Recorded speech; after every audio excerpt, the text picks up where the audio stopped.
What if I told you that you might be guilty of paying a debt you don't owe? You might initially want to argue that fact with me. You're like, why would I want to do that? Well, let me set it up by saying that I've been guilty of this way too often. I think the way to best describe it is if you have ever spent a part of your life not living as you should, maybe you identify with the whole moniker of being a black sheep or somebody who likes to color out the lines, or maybe you're somewhat of a rebel, and maybe you've spent a good portion of your life living that way. And then you come to a decision where you say, you know what, that's really not how I want to do it. Or maybe you had to suffer the consequences of those poor choices and you turned your life around and you became a Christian, or you started to try and live better. And what's happened in the transition is that you feel such guilt about where you've been. You feel like you have to make up for that now in a better life in the future. It's what psychologists and counselors call trying to pay off an existential debt. The way that works is that, and I'll just use a personal illustration. During my teenage years, I was pretty rebellious. I was raised around the church, but then I went and lived a little bit on the wild side. Okay, a lot on the wild side. And for about 4 or 5 years, I was very, how shall we say this? I was not fun to be around. My family was worried about me. My parents were always frustrated with me. And I know I created a lot of havoc for them. And when I look back at that season in their life, I realized that they were going through their own difficult challenges. My mom was a POW from a World War II, and so she was working through all the memories of the past for her. And my dad was a very busy engineer, and so he was very involved with his work, and I was just making life miserable for them. And when I became a follower of Christ, I had to come to terms with what I did to them. And I felt some shame and guilt, and some of that was appropriate. But there was another part of that I think the enemy used for me to start trying to feel like if I didn't just like prove myself with all these various ways of trying to be effective in ministry and reach out to people and work hard in the church, that I would not make up for the debt that I owed to my family. Now, this was not something, to be clear, this was not something my parents put on me. They were delighted that I had this life change. But I felt inside of me this shame and this guilt that forced me to do some things that were not healthy in the long run. In other words, I felt this incessant pressure to succeed and to be a person who cared. And so I spread myself too thin. I stressed myself out if things were not going as they should. And then I found this need to be affirmed in the public arena because that helped me believe that, okay, now I'm okay. Well, all of those patterns created further havoc in my life.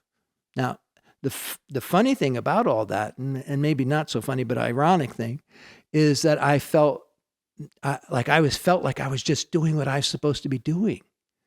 I thought that this is what I had to do in order to make up for the hardship and the difficulties that I had created for my family during my growing up years. And it wasn't until I had some help from a counselor who helped me to unpack all of this, where I was able to see with fresh eyes what I was really doing. And my sense of it is that there are, as I've now worked with a number of people, both in ministry and just in personal relationships, I have watched this play out in the lives of other people over and over again. They're not conscious of the fact that they spend a good bit of their life paying off a debt they don't owe. And so the question then is, what do you do with that? How do you move past that? Well, I want to suggest 3 things. Number one is awareness, like to be aware that maybe if you find yourself incessantly driven, like to stress yourself out and have a really inordinate work-life balance, and you find this incessant need to please people and do whatever they ask, and you have a hard time saying no, to actually step back and say, like, wait a minute. This isn't just about like me wanting to be successful. There's something else driving this. Is it possible that I'm trying to pay off a debt of some mistakes from the past that have already been paid by Christ at the cross? In fact, that's the second part of this, is to say, I have been forgiven. Like, yes, there may be some things in your past that created harm and hurt. And as much as possible, find yourself saying, I'm sorry for that. I apologize for the ways I made my life difficult, or made your life difficult by being who I was. And then just being able to receive that forgiveness at a core level in your soul, to be able to give yourself a break about what has been happening and why you've been doing what you've been doing, and just kind of hit a time out and say, wait a minute, this price has already been paid. The debt is paid in full by what Christ did on the cross. And then third, have accountability that others who know this about you can speak into your life about it. That when they start seeing that little incessant need for approval, or that drive to do something beyond what's reasonable.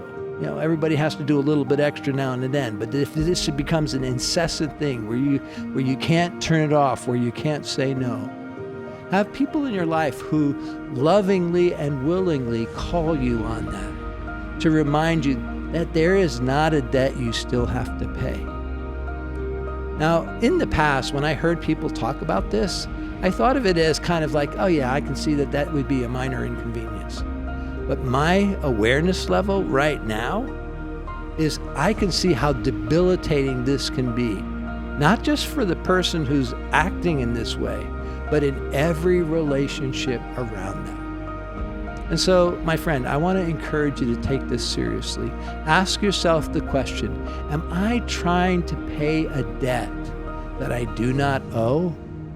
If so, call a timeout, raise your awareness, correct it by forgiving yourself, and continue to invite accountability so that you can be free in the way that you are meant to be free. The debt is already paid.